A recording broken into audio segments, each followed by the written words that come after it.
Well, welcome everybody. My name is Jeff Silvestrini. I'm the first vice president of the league this year, and as I said at the board meeting, that makes me Mayor Ramsey's butler, I think, servant, something like that. But anyway, I couldn't pick a better boss than her anyway. So welcome to the Legislative Policy Committee of the League, and today we're going to be talking about a number of things.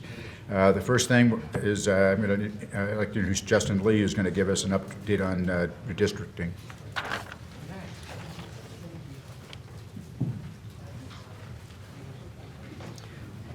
All right, hello everyone.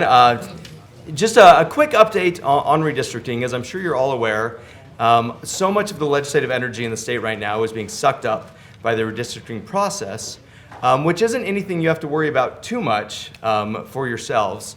But do just want to give you a couple of reminders. One, as the legislature is redistricted, you will have new boundaries of state senate and state house districts that crisscross your cities.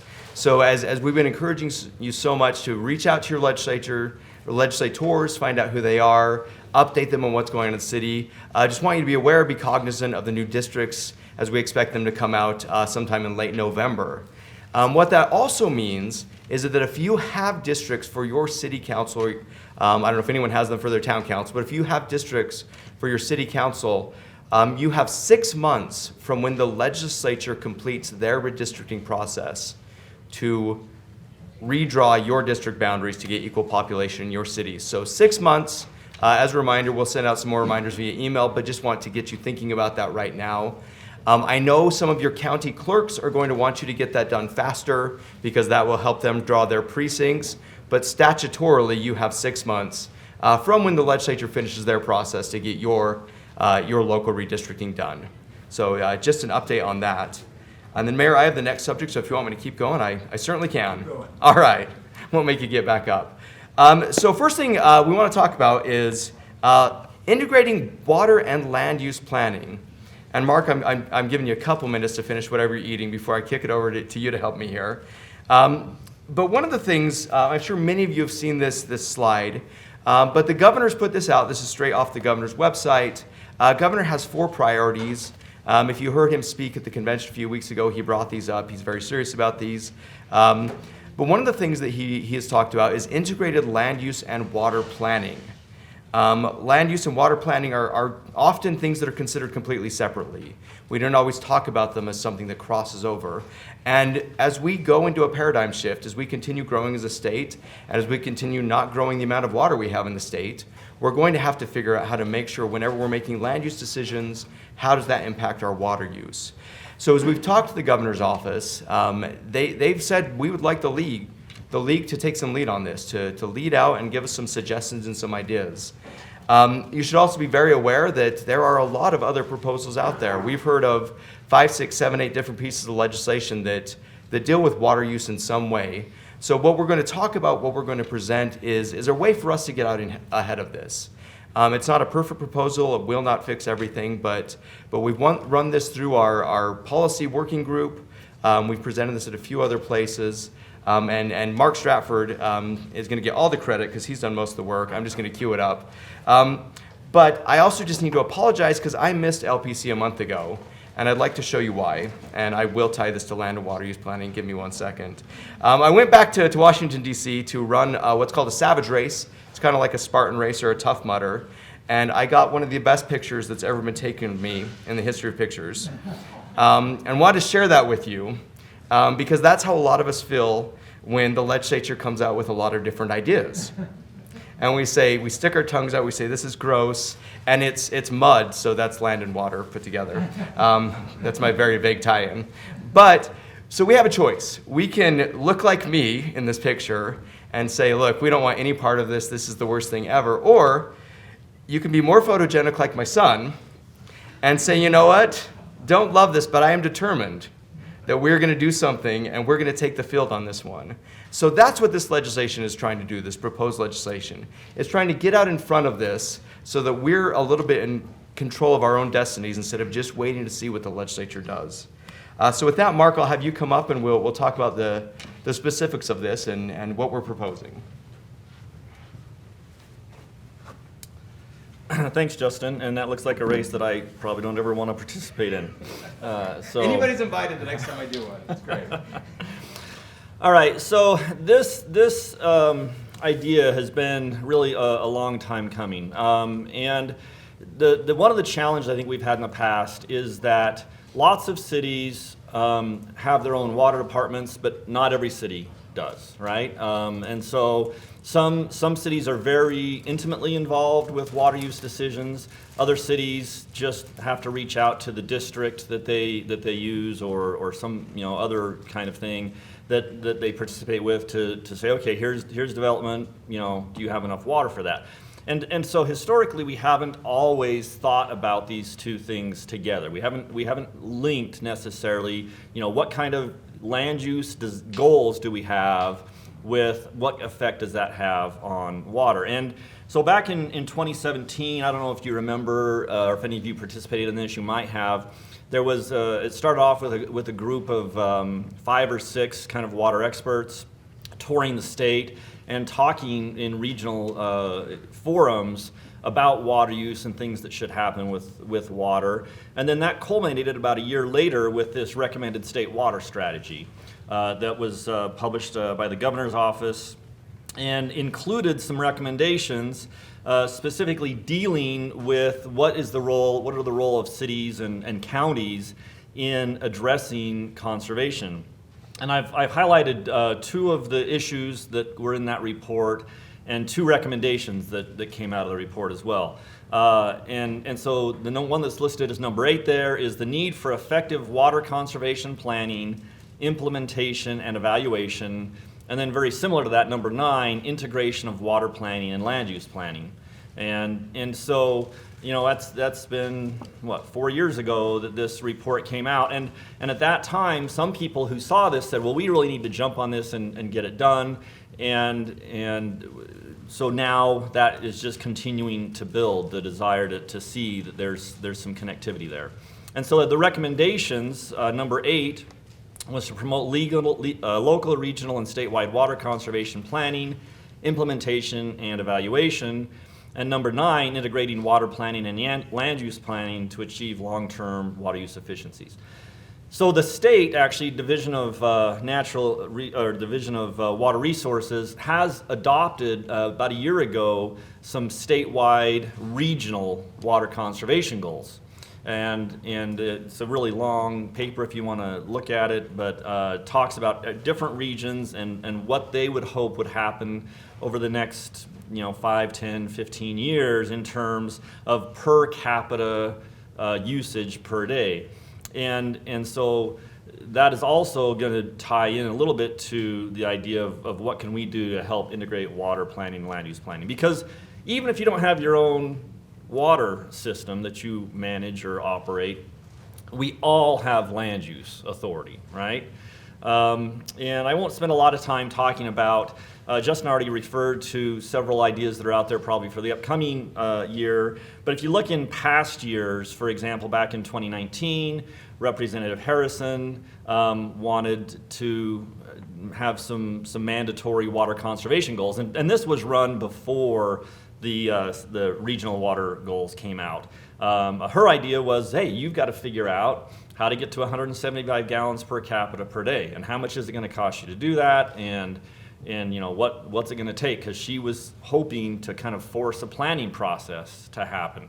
And I don't know if something like this will come back again or not, but this was her goal back in 2019.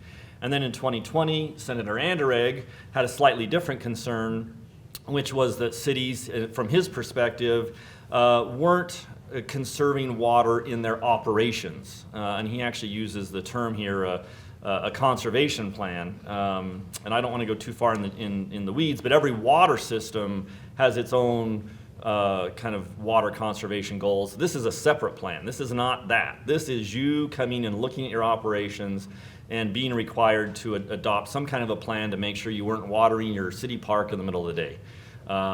Because everybody sees that and assumes that you don't know what you're doing as a city because you don't know how to operate your city parks.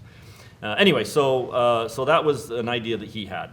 And so the goal here, or the proposal here, I should say, is to, again, look at, okay, how can we follow the league prism? How can we be responsive to this, not have a one-size-fits-all, not necessarily have some kind of a specific, requirement that everybody has to follow and that recognizes local control. And so the suggestion is to require by state law a modification of general plans. And this would also apply to counties as well as cities. Counties are even more removed from this issue than cities when it comes to the water side, because I don't know of a single county that operates its own. I don't even think in Salt Lake County where they have kind of the services district. I don't think they operate their own water systems. But they do all have land use authority. And so when we look at the general plan, right now there are really only 3 required elements in your general plan. There's a land use element, a transportation element, and then as of a couple of years ago, a moderate income housing element if you met the requirements for that. And so this would add a 4th item that would be required in your general plan, and that is to figure out how to address this issue of water conservation. And so the thing that this slide highlights is the date that you would need to update your general plan. And the proposal that has been developed with the group, it would allow you essentially until the end of 2025 to figure out how to do this. So if it gets adopted in 2022, obviously it takes a while for that information to get out, to get distributed. So it still gives you another 3 years after that to work this into your plan. So the water conservation element would need to address 4 items. The effect of essentially existing development on water demand and water infrastructure. The second one would be, how do you reduce demand or address demand for future development, including evaluating lot size and development density. And then C is methods of reducing water demand in your existing development, right? Because that's a whole different animal, is how do you tackle all of the land uses that are in place today and their water uses. And then finally, and this gets to the thing that we were talking about with Senator Anderegg, what opportunities do you have to modify operations in your city to reduce water use as an entity? And so there are a few mandatory things that should come out of this process. And this is, again, responding to what Justin introduced with the governor's kind of perspective and a lot of push out there for certain items that we really need to look at. And so the mandatory things that should come through this process in your general plan are, first of all, what water conservation policies do you want for your own city, right? So just think about it, figure it out, come up with policies. But it doesn't matter what they are, as far as they don't have to be consistent from one city to another, but you just need to do that. Second of all, and this is one where I think we get a lot of bad press, and I don't know if it's always justified, but that you, as part of this process, and it's going to be led by your planning commission and then come to your city councils, that you find landscaping options within the park strip area that do not require the use of lawn or turf. Okay? Now, this is not saying you have to outlaw lawn or turf in park strips.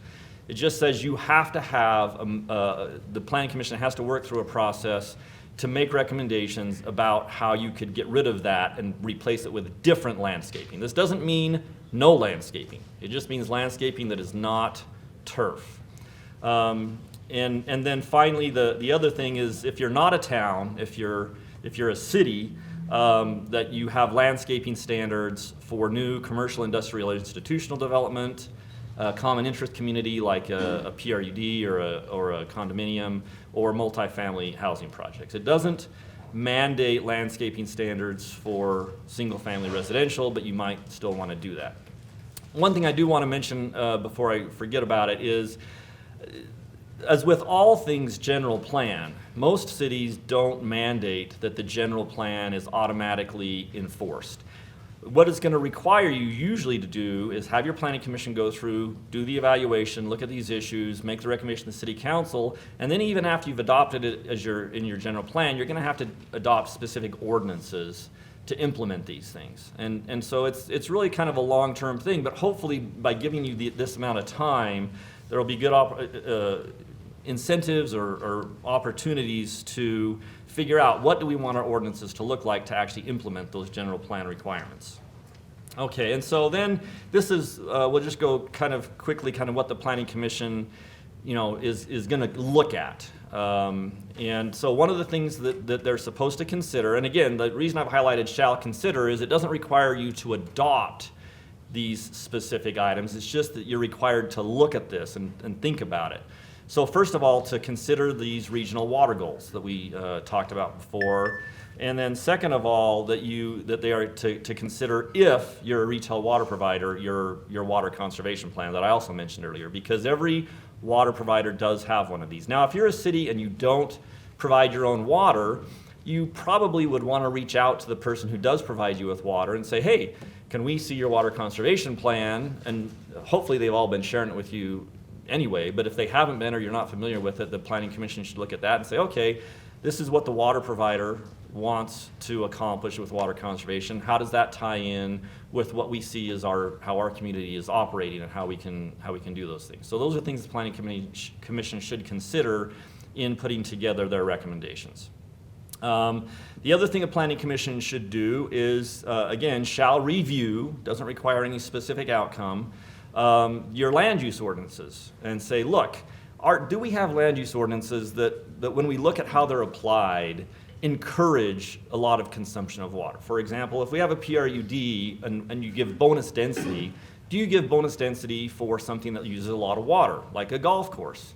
It doesn't mean you shouldn't give bonus density for a golf course, but maybe that bonus density should be tied to a water conservation element to make sure that they're not just running water, wherever they might want to run it, but requires them to be efficient. And so are we doing things unintentionally that encourage or promote the inefficient use of water? So that's something else the Planning Commission is in the proposal being asked to review. And then also to consider principles of sustainable landscaping. Overall reduction of water use. How do we address, stormwater? How do we preserve existing trees? Again, limitations on the use of lawn and turf. I know in some of you, or a lot of people online obviously are in Jordan Valley Water Conservancy District, and they have this, Utahscapes program where they want to really help guide cities in limiting the use of lawn and turf in their landscaping. The effect of lot size on water use and the use of other types of irrigation systems. So these, again, are just things that they're kind of, I guess, suggestions to the Planning Commission, like, hey, look at these things and see how they would affect whatever recommendations you might make for your own individual city. And then a little bit less, guidance and more just suggestions that some people, these are some things that different places have implemented that your city might want to consider. Again, not required. But should there be a water budget? Some billing systems, I don't think it's widely used in Utah, but some billing systems adopt a specific water budget depending upon the size of the lot and the type of activity that's going on there. And if you exceed the water budget, maybe you have a higher water bill. Looking at potential new water supplies. Now, if you're not providing your own water, this is not going to apply to you, right? This really is only going to apply to a city that has its own water supply system. Also looking at lot configuration and landscaping standards, incentives to modify landscaping. So again, if your city doesn't do a rip your strip, do you want to do a rip your strip? Is that something you think would be helpful to help remove turf from the park strip? Or if you're really excited, would you want to put money towards something more aggressive, towards people actually redoing their existing landscaping? And do you want to have some kind of incentive associated with that? And then water concurrency requirements for new development. And again, that's primarily for cities that do their own water system. They might need people to bring water in as they develop, but we don't want them to bring in too much, right? We only want them to bring in the appropriate amount. And so looking at some of those issues. And so, again, as I already mentioned, right, the mandatory recommendations, they will still have to be implemented by ordinance. So once your Planning Commission comes up with a proposal for replacing park strip landscaping with something else, you're still going to have to do that by local ordinance. One thing I did notice in the slides, there's several different places in here where it talks about lot size. Justin asked me if I'd given him the most recent version of this, and I thought that I had. But we actually tried to reduce lot sizes to only state that one time in this proposal rather than in 3 or 4 places. Because I know that's a sensitive area for lots of cities is, lot sizes. And you can still have larger lots, but if you're going to have larger lots, you should be thinking about what are the water demands associated with those lots and how do you want to manage those so that they're, so that they're being efficient with their use of water. And so these are the things we already talked about, the landscaping options in the park strip and water conservation policies to be determined by the municipality. So those are the mandatory things. And then again, this is for towns. So that is the proposal. Okay, perfect. Thank you, Mark. So just to reiterate a few things, the goal here is again, to allow local control, to allow you to be making the decisions at your city level about what makes sense, not to have a one-size misfits all. But it also makes us actually go through this thought exercise of considering what are the things that we can be doing in our communities to do better. Because like I said, we've got to have a paradigm shift when it comes to water. We've got to think through how we do this, and this is not just putting it out there to stop legislation, but an effective way to start thinking through that while still controlling it on the local level. So thank you, Mark, for the presentation. Yeah, absolutely. And that so questions, comments. Love to get the group's thought on this. Or thoughts, if you have more than one. Yeah, right here. Why are towns excluded? Hi, this is Gil Miller from Bear River City. Why are towns excluded from conservation? The only thing the town is excluded from, let's see, I went past it here, is these mandatory, let's see, where do they go? Oh yeah, so number 4, standards for certain types of development. Towns would still be required to do everything else that was talked about. The concern that the drafting group had was to come up with standards can be a much more detailed process and much more burdensome. So a town can still figure out how does it want to conserve water in its operations. A town can still figure out how do we deal with park strips. It can address all of those other issues. But as far as coming up with more detailed landscaping standards, for many towns that seemed like a financial burden that maybe they wouldn't be necessarily prepared to take on. Now, if they certainly can do it, they're just not required to. Shouldn't use the mandate word, but they're not required to. Yeah, absolutely, and totally agree with that. The goal of this isn't to stop development, stop anybody from continuing to grow, but let's do it in a way that's smart, in a way that conserves water. And sometimes new developments, that's the easiest thing to do because it's a new thing. It's easier to implement some of this thing new than retroactively. So yeah, great point. Thank you.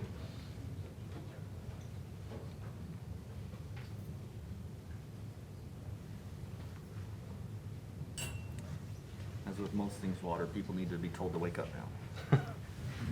Anything online? We're good? Okay, well, thank you all for the discussion. If you have other thoughts, other input, please let us know. We've been talking to legislators about this idea, but we again want to maintain our local control, make sure we have local creativity for local problems, but still make sure we're making meaningful steps down this road. So thank you, Mayor. Thanks, Justin. Thanks, Justin. I'm going to stall before I introduce Cameron because I forgot to ask for approval of the minutes from the LPC's meeting of September 13, 2021. So I'd entertain a motion for that. Mayor Ramsey. Okay, second? Okay, all in favor? Aye. Any opposed? Okay, those are approved. I think I've done my job now. So Cameron, let's talk about moderate income housing.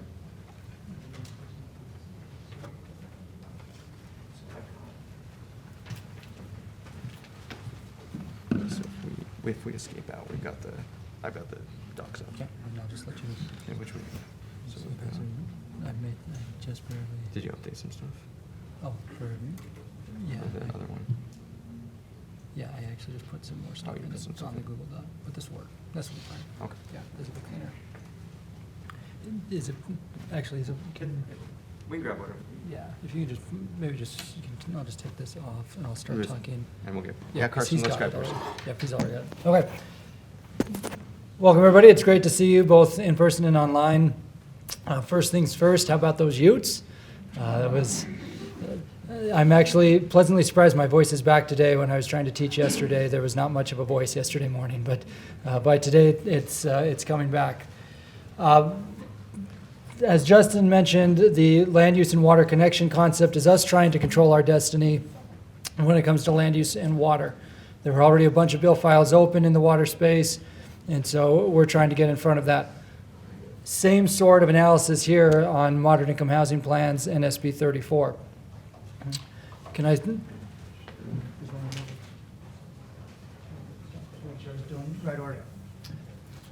The League Board actually met this morning and spent over an hour on the Unified Economic Opportunity Commission and retail incentives. So I'll come to that piece after we talk through moderate income housing.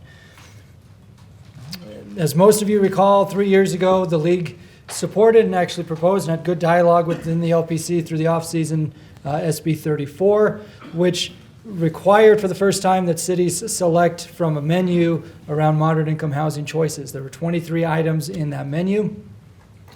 That menu was designed to provide ultimate flexibility to cities to figure out what sort of land use planning for moderate income housing made sense in your community. But the hook back to the state of Utah was eligibility for the State Transportation Investment Fund.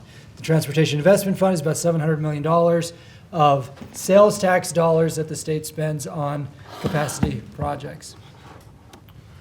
Over the last couple of years, as we've been working on the implementation of SB 34, cities have learned lessons, the development side has learned lessons, the state has learned lessons. Perfect, thank you. Over the last few months, one of the primary focuses of the Commission on Housing Affordability has been what they've termed really the next steps on SB 34. And as you recall, during our caucus meetings last month at the convention, we had the discussion, and I was leading the big city conversation, but we had some really good discussions about what should those next steps be on SB 34. So what we've tried to describe here is where all the different pieces are coming from. From Department of Workforce Services perspective, they're the ones who collect the SB 34 reports. They'd like to see better implementation worked into the requirements of SB 34 so they can better track data and aggregate information. From the perspective of the Commission on Housing Affordability, which is co-chaired by Representative Waldrop and Senator Andrick, they want to see more meaningful action and potential consequences on cities that are not meeting their requirements under SB 34. President Adams, Representative Schultz, other key members of leadership have wanted to focus on owner-occupied missing middle housing, missing middle being that area of housing that's not quite your traditional single-family housing, but it's also not your multi-story apartment complex. It's the quote-unquote missing middle. Solid County has been very aggressive at trying to promote missing middle within the cities in the county. The Property Rights Coalition, no surprise, has been pushing hard for sticks to force implementation and execution of SB 34. Those sticks they've brought up this summer within the commission include a land use mandate, so allowing housing development by right, a financial penalty on a city that doesn't comply with SB 34, or potentially damages that a property owner could sue for. From our perspective, as we've been listening to the members, we've heard from the caucuses as well as from the LPC survey desire to better incentivize the use of SB 34, not wanting to be held accountable for things we can't control. Cities plan for housing, don't build housing. We want to be able to also show how the private sector is responding to our moderate income housing plans. It essentially, is moderate income housing actually being built, or are we planning for it and the market's not responding? We also don't want the state to take positions on whether or not we pick the right strategy, but we've heard from quite a few cities that people are okay with saying, here's how we're implementing it, and it's either working or it's not, but we don't want the state to essentially provide that value judgment on Provo should not have done this. Technical assistance was actually the number one item coming back from our survey results that cities were seeking, technical assistance, not just for SB 34, but land use stuff in general. And then we've heard from quite a few cities who are frustrated at quote-unquote bad actors, other cities that sometimes our own members feel like aren't doing their part. So if you have Mill Creek City that is planning for a variety of moderate income housing and Cameron City's next door not doing anything, Mill Creek doesn't want to be punished or get caught up in the narrative that cities are causing the housing problem because Cameron City's not doing our fair share. So with all of those different pieces, We surveyed a lot of these concepts in the survey that you did for us.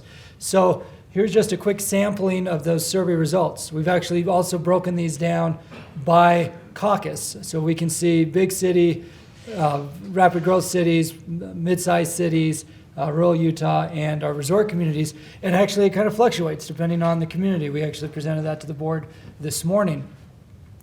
So right now I'm just showing you in these numbers the aggregate number, and if people are interested, I can show you how your specific caucus scored out. So it was on a scoring scale of 2 being the highest, -2 being the lowest, okay? So 1.45, state resources to help small cities with technical planning. That was, the other high score was a state campaign to promote how we grow and how we grow matters and communicate with residents about challenges of population growth. State incentives for cities who create affordable housing zoning overlays, who zone to allow for increased residential density near transit, to allow residential density in commercial zones, and to allow for other types of housing units in single-family zones, all scored on the positive scale. So the score varied, but they all scored on the positive scale. So again, notice the keyword there is the incentives. Meanwhile, requirements all scored on the negative side, whether that was requirements to allow density near transit and commercial zones, or even the lowest scoring one I didn't put on here, -1.81. Again, -2 was the lowest possible score, but the average of 104 LPC respondents, -1.81 was eliminating single-family zoning, which, as we've said ad nauseum here, is what the state of California just did and what other states around the country are looking at doing. So with these survey results in mind, we've had a small work group that has been focusing on, in fact, I just mentioned I had it, and here it is. So you can see under the breakdown by the different classifications of cities, and stuff in the green and light green was where there was general support or open to support, and then I highlighted in blue the word incentives, and then once you switched from incentives is where you started seeing the orange, which is the below zero, or then the red, which is the bottom quarter of the responses. The one that's highlighted here, or not highlighted, the one that's underlined is require the city to have a low and moderate income housing component in an economic development project in order to receive state economic development resources. This is actually a centerpiece of part of the dialogue happening with retooling the incentives in the Governor's Office of Economic Opportunity. So you can see we've dubbed this the uncomfortable zone for us. But this is where a lot of the dialogue is happening in the economic development space, is in that uncomfortable zone. Then you get to the requirements, and you can see the scores on the requirements, including the low scores on things like withholding B and C funds. So thank you to everybody for filling out the survey. Again, 104 responses, and it's been very helpful for us these last few weeks as we've been trying to engage in all of these different moving parts. As a result, the concept that we're working on, we're looking for your general feedback today. And then if your city specifically wants to help on the technical side of it, we're looking for individual volunteers, because we'll be having this discussion with the Commission on the Housing Affordability over the next month. And that is what we're dubbing Moderate Income Housing Plans Plus, so SB 34 Plus. Still the basic framework of SB 34. Stop short of any sort of state mandate around land use, stop short of the types of penalties that you're seeing proposed by other stakeholders, but instead really tries to improve the underlying foundation of SB 34 and the local government planning requirements. So the key provisions, and the summary really is that you take your 23 menu items. We've actually gone through all 23 to see which cities have selected which ones. You'd still need to select 3 or 4, but tightening up the language within those menu items so that the focus is more on implementation. So let me give you an example of how this could work. Again, we've been going line by line through this. But if the menu item said that Cameron City should consider changing zoning to allow for higher density residential housing and commercial, that word consider, what does that actually mean from an implementation perspective? So right now under SB 34, you could select a menu item and say, okay, Cameron City is going to consider this, but it doesn't actually necessarily lead to implementation. So as we've been working through the menu items, tying it back to that implementation to say, it's not just good enough that you talk about it in a meeting, but you actually took this step to implement SB 34. The second key component, or I should also mention that the 23 menu items, there was actually surprising amount of redundancy between certain menu items, and so part of our effort is actually to tighten it down so it'd be 20 menu items, because there were several that were almost identical, so collapsing them. Number two, harden the funding eligibility stop. So right now, if you as a city miss your December 1st deadline to qualify for TIF dollars, you can actually still remedy that all the way up till the Transportation Commission meets in the spring. So again, kind of tightening it down to say, come December 1st, if you haven't met that requirement, then you're not eligible for that year. The third piece, in addition to the TIF, would be to look at ARPA, state ARPA dollars, and where the governor's office is looking at creating economic opportunity zones, tying eligibility to those opportunity zones and to the state ARPA dollars if a city is complying with SB 34. So let me tell you what that would look like, potentially look like in practice. The local option, on which I sit on the selection committee, has $50 million to spend this month and $1.06 billion in requests, 445 applications, okay? So, Mayor Silvestrini, I hate to break it to the membership, but we're gonna make 96% of applicants unhappy because there are only $50 million for $1.07 billion of applications. So our board discussed this morning potentially asking for the legislature to invest more of their state ARPA dollars into the local match in the next fiscal year, because the state's going to receive an additional $1 billion of ARPA dollars in the months to come. So conceivably, we could say in order to qualify for the local match, you have to be compliant with SB 34. So now it's not just the TIF, but it's also the local match.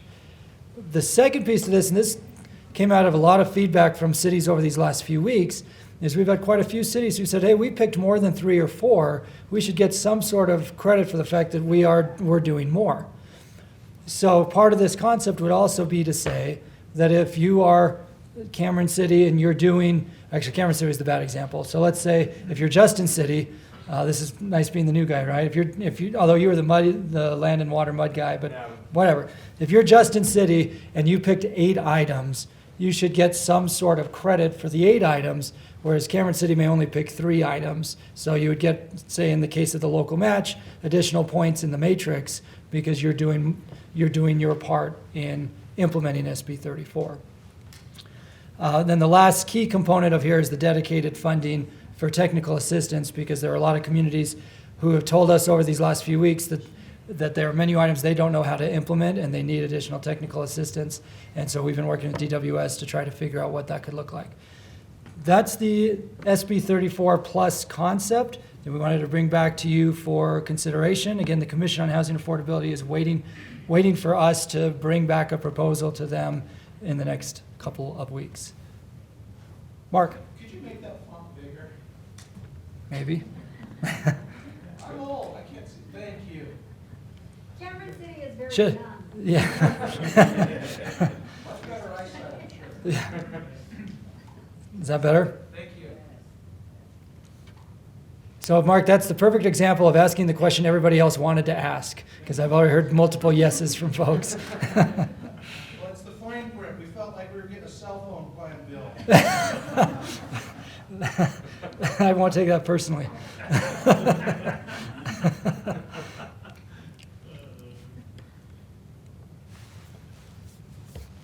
Carson, any comments online as I'm surveying the room here? Cameron, can I make a comment? Please. So, Liam.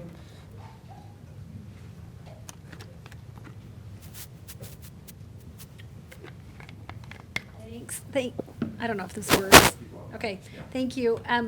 This is Dawn Ramsey. Mayor Kafusi and I were just talking about that we both think that some criteria menus with carrots attached, to qualify for funding is probably very likely the direction this is going to go, and fairly supportive of this in framework mode. However, one concern that I have is that if statute requires that you meet 3 requirements, or, however it gets changed to. But if the minimum requirements is 3, I don't think any city that meets 3 should be penalized because they've met the requirements. There can be some sort of bonus if you're meeting 5 or 8 or 12 or whatever. Right. But if the requirement is 3, I don't think there should be. I think that is really meeting this statute and the expectation, and that means the cities are doing everything expected of them. Some can choose to do more, but I don't think there should be any sort of negative impact for cities who are meeting the requirement. No, and thank you for making that clarification, because the way that our technical team has been building this is to say if you don't meet 3 or 4, then you wouldn't be eligible. That's our current process now. You wouldn't be eligible for the TIF. But recognizing that a South Jordan and Provo have more menu items that are feasible in your city than another city, giving you that potential extra credit, the carrots, that still doesn't penalize a city that does 3 or 4 because they're meeting that statutory requirement. The reality of the situation with SB 34 in the first year was we had 82 cities that need to comply. It's every city above 5,000. But of those 82, we actually had several cities that missed that December 1st deadline. They didn't comply at all. So what we did as staff, and other staffers from other organizations did the same, is we actually followed up with those cities because we were trying to get to 100% compliance. So in subsequent months, helped them get there.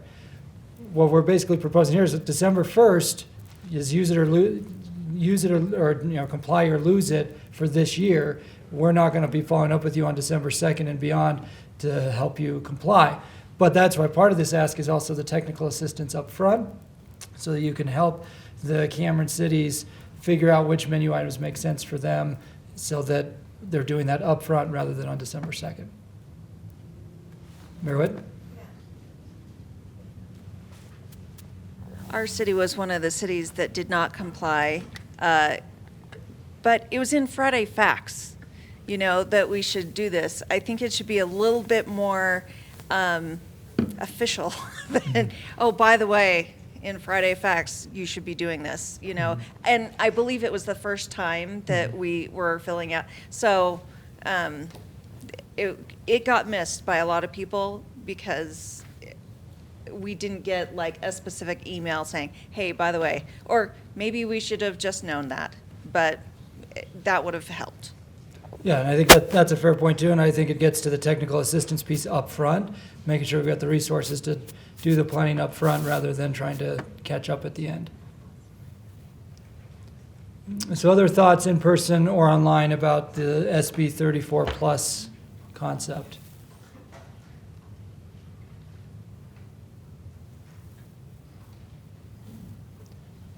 I want to just re-emphasize, now that I've blown it up so you can see it easier, this number 3, the state incentives consequences. So TIF, T-TIF, that's current law. ARPA local match, and any other ARPA-related state programs where they may be giving ARPA dollars to locals, and then the GOEO economic opportunity zones. That's a new concept they're working on, where they're trying to proactively work with cities to be prepared for economic development. One of the criteria would be housing. So rather than having them create their own new definition of what it means to prepare for housing for purposes of that program, we would tie it back into this, which Mayor Witt hopefully helps on kind of the streamlining. You're not doing 3 different housing programs for 3 different things. We're trying to streamline it.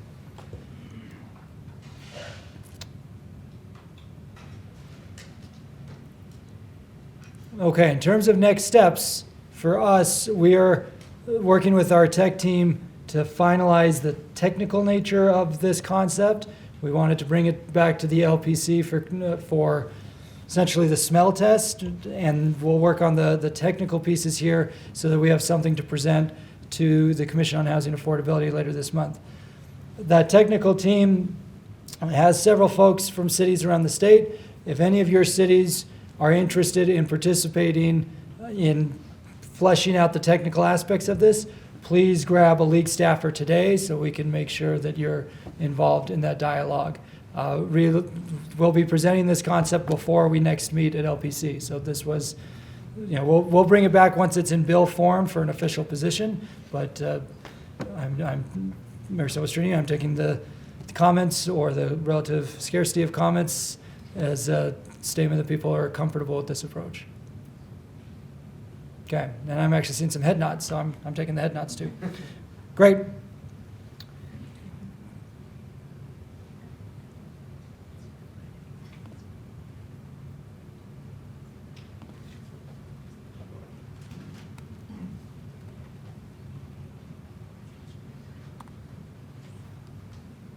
Perfect, okay.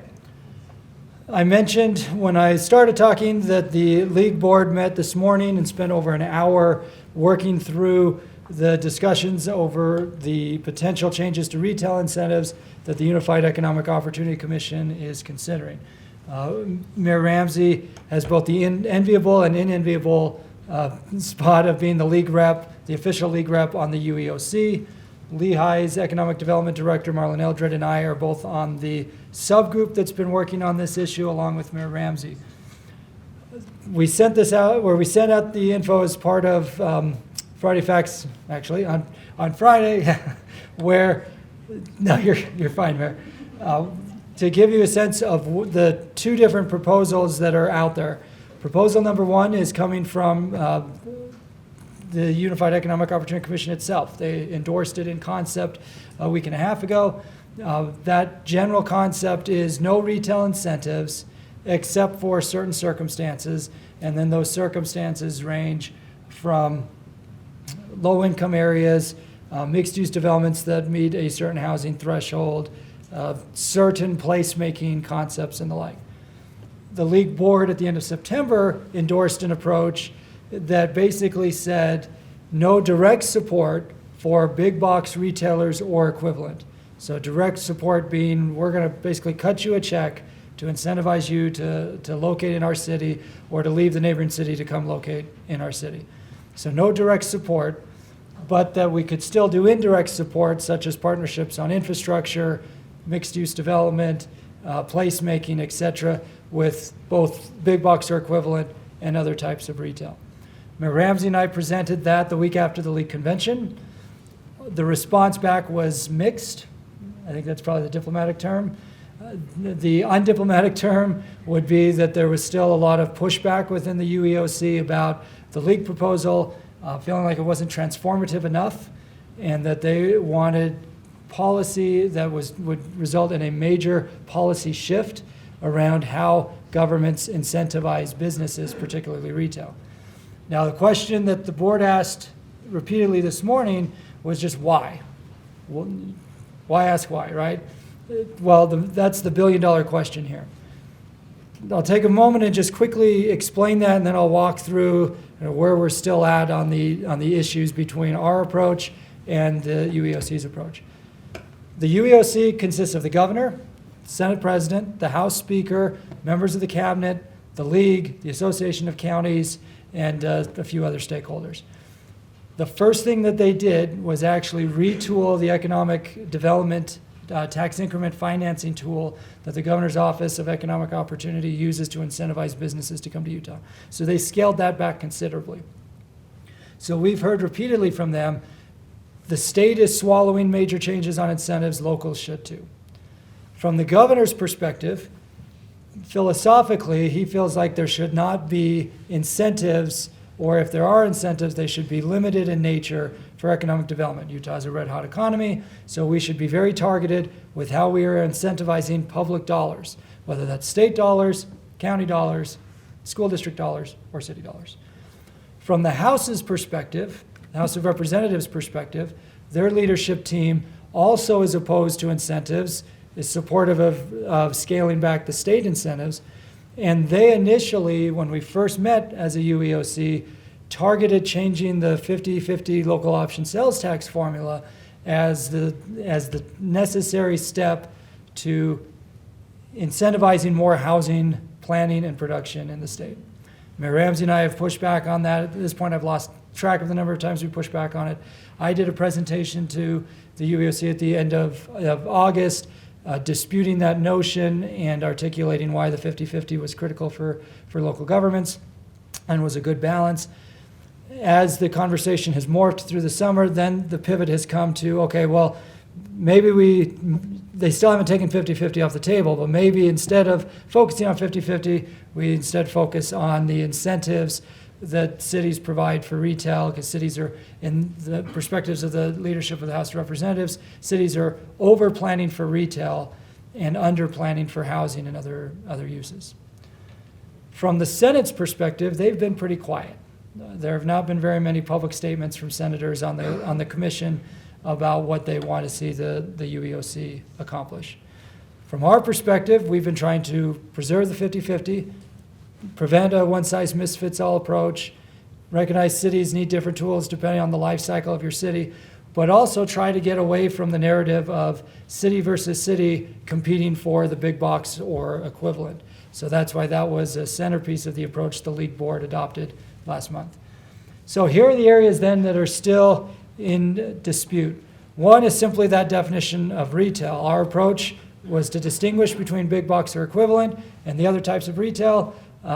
Some in the UAC still feel like ours doesn't go far enough. They prefer just a blanket ban and then figure out some exceptions. The second is the definition of incentives, which also dovetails to the definition of infrastructure. Our proposal, our approach said no direct enticement. So again, essentially paying the developer or the retailer to locate in Cameron City, as opposed to, say, partnering on infrastructure. That partnership on infrastructure is, I've listed as number 3, but it's really more of a 2B, as we've been going back and forth on what should be allowed and what shouldn't be allowed. Number 4 is the housing component, whether or not the only time currently the UEOC approach would say the cities can use all the retail tools you currently have so long as the project includes a certain threshold of housing. Our response back has been, yes, we want to make sure we can facilitate mixed use, but not every project is going to be mixed use. So again, make sure there's enough flexibility there. And then 5 and 6, I separated them out, but they're, again, kind of A and B, different types of exceptions that in our mind have nothing to do with trying to entice a big box to locate here, but have more to do with unique circumstances, whether that's environmental issues, low-income areas, blighted areas that need to be redeveloped, or placemaking. Is Paul Larson on the call?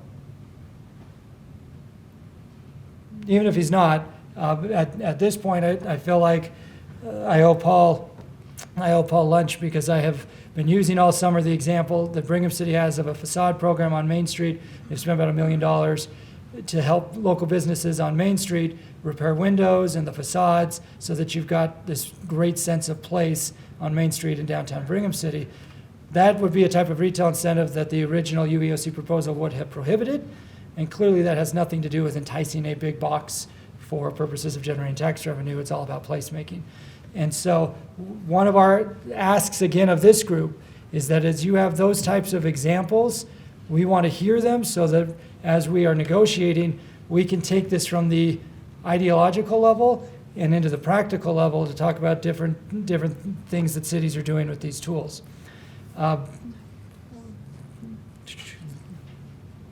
This is a nice illustration of kind of what a big box could mean. I don't know how to blow that one up, Mark. But generally the big blue, that is the equivalent of a Walmart supercenter, so 250,000 square feet. Half of that would be a Home Depot, a large supermarket, 40,000 square feet, chain drugstore, 13,000 square feet, Main Street retailer, 2,000 square feet. Because part of the dialogue now is going to be, what is the definition of retail? In fact, Mayor Ramsey and I have a meeting tomorrow on this very topic again. So, with that being said, again, we spent over an hour with the board this morning, but I wanted to bring this group up to speed. Are there any questions about the areas of deliberation that are occurring now at the UEOC? Mark? All of this doesn't change the fact that we're not going to subsidize housing. This doesn't change the fact that probably none of us, per the House's desires, are going to turn around and throw money at subsidizing housing. I guess in the end, it's not going to solve any problems. It's going to be another list of compliance things that we're going to have to deal with, and then we're going to have to turn around and still fight the battle later, which is when the House tries to force us to subsidize housing in other unique ways. Yeah, well, and I'm glad you brought that point up, Mark, because that's one thing that Mayor Ramsey and I have brought up in every meeting. If you change the 50-50 formula, that doesn't result in planning for more housing or production of more housing. This is why I was trying to distinguish between the governor's approach, the House's approach, and the Senate's approach, because from the governor's office perspective, they just want to limit incentives, period. So the housing piece is coming really from the House side, and the governor's office wants to limit the types of incentives, in part because the economy is so red hot right now. You're right. It doesn't necessarily mean that limiting these incentives are going to get to the outcome that some would like to see. It would just be limiting that tool, which is why we're trying to tell the broader story of the potential consequences of limiting the tool on different types of cities around the state and saying, is this really what we're trying to limit? If what we're trying to limit is city versus city competing for the big box, that's fundamentally different than, say, a greenfield community that has a lot of housing and is trying to plan for the commercial that you're going to need to be a sustainable community, which is different than a college town with a historic downtown that's redeveloping huge chunks of your city, which is different. I could go around the room and talk about all those differences. So again, what are we trying to accomplish here? Which is why our approach tried to narrow the focus to just the big box, city versus city, over the big box concept. John? Just for clarification, you referenced Paul Larson, with his concept of facade improvements, things of that nature.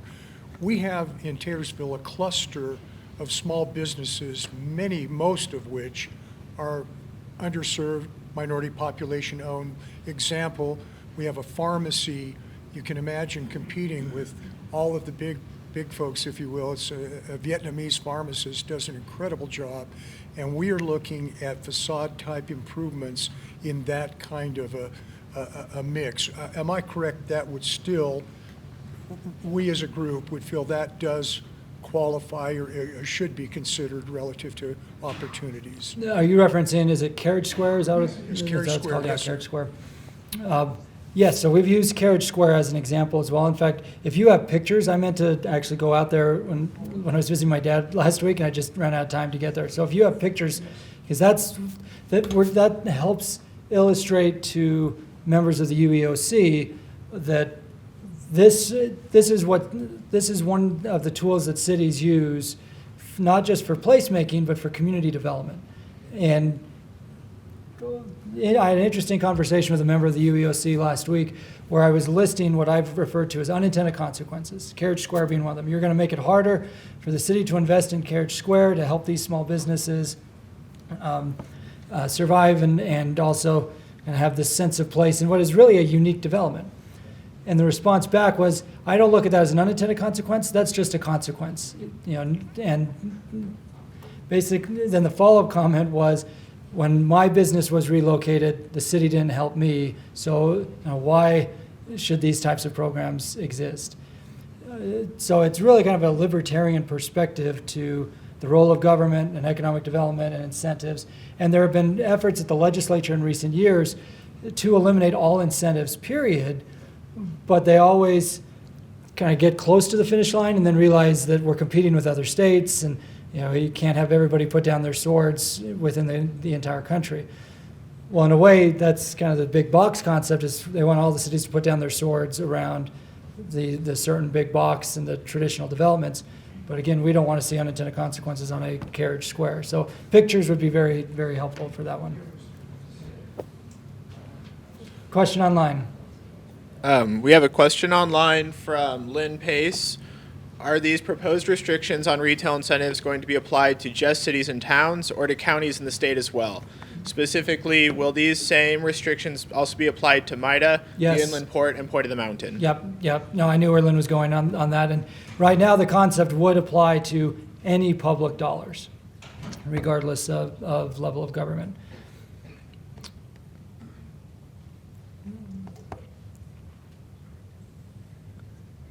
Okay, next steps on this one. I mentioned that Mayor Ramsey and I have a meeting tomorrow. Do you guys remember when the legislature met like a month and a half out of the year? And I barely do. So we have our subgroup meeting tomorrow, And then the Unified Economic Opportunity Commission meets again on Election Day. They are hoping to flesh out all of these details between now and Election Day. So again, had a good hour plus discussion with the board this morning as we're working on these different types of definitions that are consistent with that approach. If you as a city want to either, well, at the end of the day, in the next few days, what we need from cities is this. If you have examples like Carriage Square or just other examples of how you use quote unquote retail incentives outside of the narrative of competing between cities for a big box, we need those examples and we need them now. We've collected quite a few. Jen, I want to thank you for Salt Lake City. We spent over an hour in Salt Lake City walking through a lot of the different programs that they have, and we've done that with multiple cities. But we need it this week so that as we're working on these different definitions, we can be completing the narrative around retail incentives. On November 2nd, Mayor Ramsey and I are expected to come back with more definitions in our approach and then see what the Unified Economic Opportunity Commission decides to ultimately endorse. They've already endorsed the concept we send out in Friday Facts on Friday. So that's their starting, well, they had their original starting point, now they have the starting point that's been fleshed out more. And then I testified in committee that there was still a lot more work to be done, and they said, okay, let's see what you can do in the month of October and bring it back. Mayor, is there anything else you want to add from your service and the commission? If so, it's probably best to come up here and do it, so, right? Then I am meeting with a small group of cities right after to talk about this in more detail as well. So, Mayor Ramsey. Thank you. All I would add is that these proposals from some of our state house leaders really are being presented as a way to help us. We're going to make this better for you. Cities, you're not going to have to compete against each other. If we take this away, it levels the playing field. And it's going to make it easier for you. You're not going to have to fight over what goes where, and the belief is that commercial's going to go there anyway. That, you know, they want to try to come in and maximize as many incentives as they can get, but if there aren't incentives available, they're still going to come, and it's not going to hurt cities. It's going to make it better for you so that you don't have to compete against each other. That is said quite often in this proposal. And so if you feel otherwise, we'd love your examples about all of these other weedy things. And I also really, he's not going to expect me to do this and he won't like that I do, but I need to give a shout out to Cam because I mentioned this in our board meeting this morning. All of these details, all the weeds, all of the different situations in the various communities, these things would not be flushed out. This was an across the board single sentence. We're doing away with this. We're changing that. That was the policy proposal. So really trying to dial in and dig deep with all of you and each of the different needs in our state from our communities Cameron has worked tirelessly and his team. It's what we're trying to do, but the only people doing that is this group, this organization. So please send us your specific examples to help arm us because it's a fast-moving train and we really need enough examples to say it doesn't actually help us. You know, this isn't actually as helpful as you might think it is. It's a lot more complex than that. So anyway, I think there's good intentions behind it. This is not intended to hurt cities. There's just this mindset that this is going to help us. And so we just need help in explaining a little deeper that it's maybe not as helpful as originally thought and still thought by some of those that have been proposing it.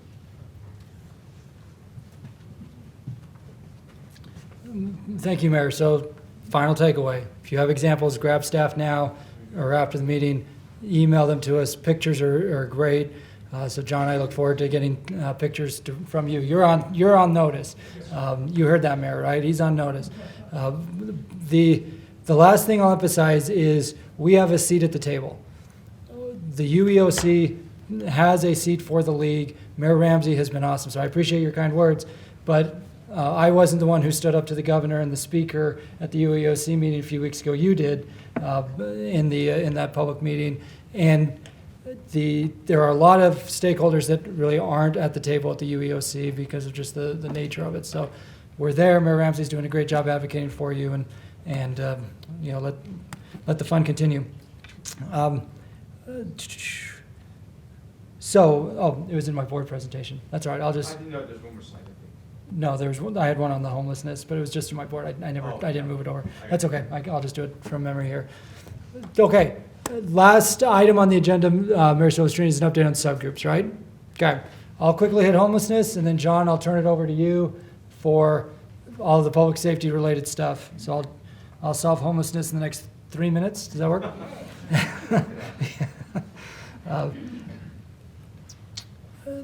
The league board in September and then today endorsed 2 different appropriation requests that are working their way through the state system. One deals with the Public Safety Mitigation Fund, and then the other deals with a new revenue stream for deeply affordable housing. On the Mitigation Fund, this is the fund where every city except for Salt Lake, South Salt Lake, Midvale, St. George, and Ogden all pay into the Public Safety Mitigation Fund. And those 5 cities, because they house homeless resource centers, can all qualify for public safety reimbursements that are related to providing law enforcement and first responder support to the homeless shelters.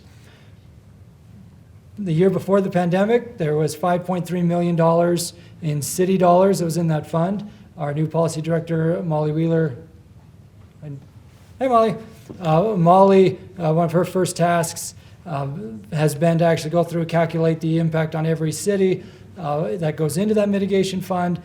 $5.3 million that cities put in. Those 5 cities had requested $7 million in reimbursements, and that still is not the entire cost of providing the public safety to mitigate those shelters in those 5 cities. We had President Niederhauser come speak. He's the new homeless services coordinator for the state. He came and spoke to the league board in August, and in part because of our urging, he's requesting $5 million of state dollars that go into that mitigation fund. So you'd have $5-ish million from cities and then $5 million from the state. How much actually would come in from the state is still up in the air. That's partly why we lobby. But the idea is that the mitigation fund would expand.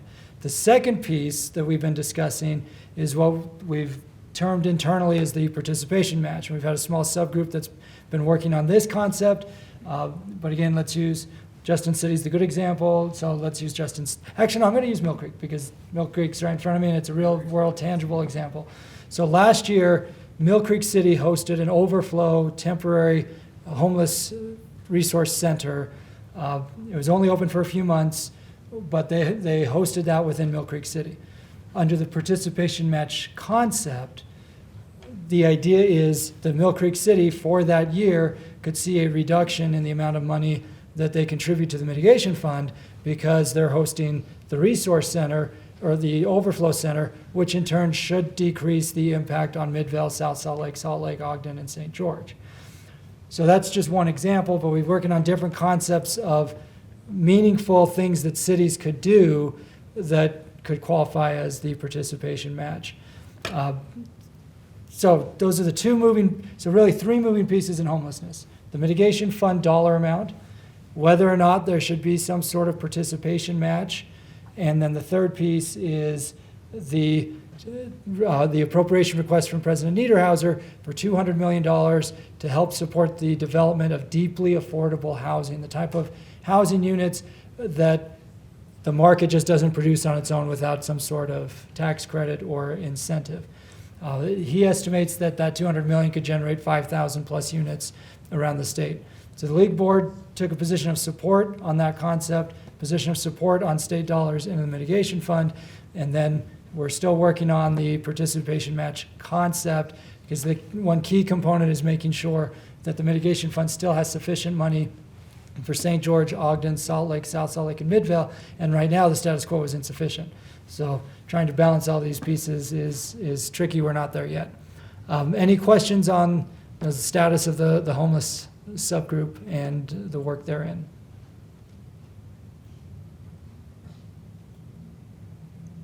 Okay. John, I'll turn it to you to talk public safety. As John comes up, I'll just do this opioid one as you walk up real quick. Roger, too, and I were at the Capitol this morning for discussion over the opioid settlement, and this dovetails into public safety, homelessness, and the whole 9 yards. The Reader's Digest version is that part of the settlement with the big pharmaceutical companies is that all the states in the country and political subdivisions are eligible for a significant amount of money. we have between now, October 18th, and December 8th to reach consensus between the state of Utah, 29 counties, and 64 cities above 10,000 in population on what the settlement agreement should look like in the state of Utah, how the money's allocated, who gets it, what the money gets used for, etc. The more public political subdivisions who sign on, the greater the settlement amount. So if the state just signs it on their own, it's 150 million. If 29 counties and 64 cities all sign on, that number goes up to 270-ish million. So this morning, Roger and I were at the Capitol starting the first deliberation about the settlement agreement. In partnership with the Municipal Attorneys Association, we have deputized 4 city attorneys to represent the Municipal Attorneys Association and the League with Roger in negotiating with or deliberating with the State Attorney General and the counties. Those 4 attorneys are Ogden City Attorney Gary Williams, Midvale City Attorney Lisa Garner, South Salt Lake City Attorney Josh Collins, and Salt Lake City Attorney Katie Lewis. So they had their first deliberation meeting this morning.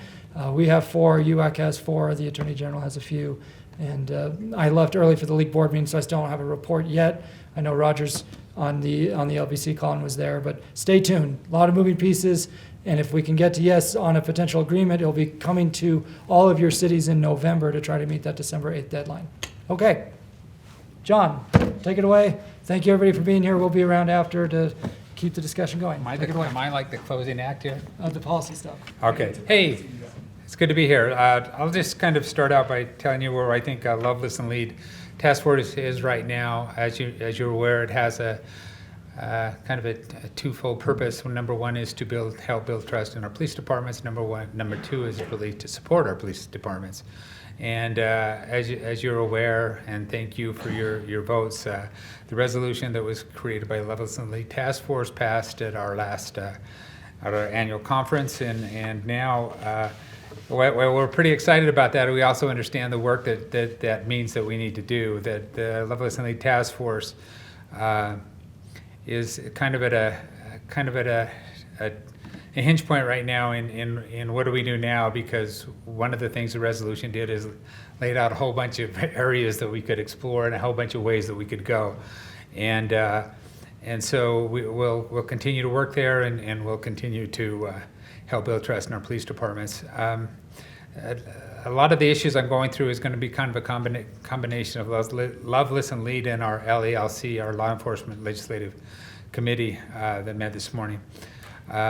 Our top priorities, as mentioned here in the slide, is Garrity. As you're aware, we're still working through the process of the Garrity interviews being, whether they should be public or not. We're looking at legislation to try to change that. We think that's important to build trust within our police departments, and it's a very important issue, I think, for us right now. Body cams, we'll see two different things worked on body cams this legislative session. Number one is previously, under current law, if a police officer wanted to ask advice from his superior, he could turn off the audio of the body cam.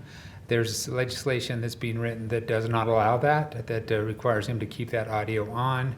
And the other issue dealing with body cams, it deals with when they needed to be released after some kind of critical incident. In fact, the definition of even what critical incident is covered is kind of out there and something we need to talk about. As you recall, last year there was legislation that did not pass, but it required body cams after a critical incident to be released within 10 days, which is really an impossibility for many of our departments. Now Wheatley is kind of thinking 60 days or 90 days. We're in discussion with him, and part of that is, what if the victim's family doesn't want it released? What if the policeman's family doesn't want it released? How does that all interact? And I think the bill you'll see come out with that probably will have some kind of, I just think we'll see some legislation there that even though that seems kind of a hill that's going to be tough for us to climb up, I think that right now the legislature seems to be listening to us, and we can work something through there. Qualified immunity. qualified immunity. In fact, if you want some fun reading, you might notice what the U.S. Supreme Court's decision that was released today, dealing with qualified immunity for cities. It was pretty good for us, but last year there was a bill that eliminated qualified immunity for police departments. Well, and we kind of think that's a non-issue right now, so something we'll watch and keep an eye on. Medical cannabis and first responders. As you are aware, it is legal in the state of Utah to use cannabis in some cases for medical uses. Yet there correspondingly that if some of our first responders take a drug test and they test positive for cannabis use, there's things that happen that can't happen, and so we're going to have to work through some issues dealing with that, I think, this next legislature. Public safety requirement changes. There's a bill. There's a couple bills, actually 3 bills right now that we know of. One just deals with the state. The other one is Representative Gwynn's bill, and that bill has been a bill file has been open in his committee for that. What that does is it reduces the time that a police officer has to, first responder, police or fire officer has to wait after retirement before they get to go back to work for someone else, and that is reduced to 60 days. Also brings Tier 2 retirement up close to the level of Tier 1 retirement. They have not tacked a fiscal note on that yet, but we were told by, someone on the LELC was told by Representative Gwynn, he thinks that'll be close to $18 million a year. Other public safety retirement changes. Brooklyn has a bill that is actually a bill now, and that is, I think we'll hear about that tomorrow. That deals with public safety as well as teachers. And again, the 60-day period is in there, but it's only for counties of the 3rd, 4th, 5th, 6th class that cities in those counties can hire teachers and police officers back if after 60 days. But there are a lot of other caveats associated with that. Again, that's one of the issues with, if I combine, I think 5 and 6 on the agenda here, one of the issues we have is we have a tough time as the league, at least from my perspective, understanding how changes in retirement, where we're allowing people to retire early and go to work for other police departments, is really helping the pool. Is it money we're spending that is really not increasing the number of people that are willing to come in and number of good people that are willing to come into the ranks of our police departments and first responders. And so we have to, meaning you, as LPC and us as we try to influence the legislature, how those dollars are best spent. And so as we look at the retirement changes and other incentives for public safety recruitment and retirement, we're talking about a lot of different issues and ways to try to increase that pool and try to get people involved. We're talking about a lot of things dealing with mental health of police officers that hopefully keep good officers working the way they should, where they should, and not trying to look outside their where they work right now. And so there's a lot going on with just a lot going on with public safety. Thankfully, for the most part, I think that the legislators are listening to us, whether they agree with us. I think that we have good dialogue between the League of Cities and Towns, between the LELC and the Chief Police Association. Any questions? Carson, any questions online? All right, thank you.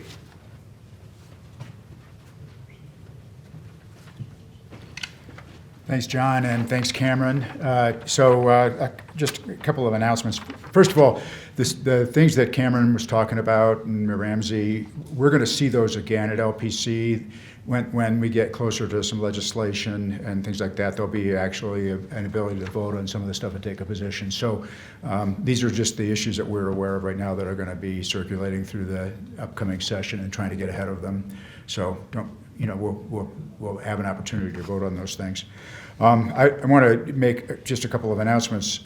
So the league is going to offer training to either newly electeds or those of us that might want to have, a refresher course on, the proper roles and responsibilities of various offices and also a little education about the league. And those two programs will be on December 11th through the Utah State Extension Services, and then on January 8th, there'll be one here. So I encourage you, especially if you have newly elected officials in your municipalities, to get them in for some training.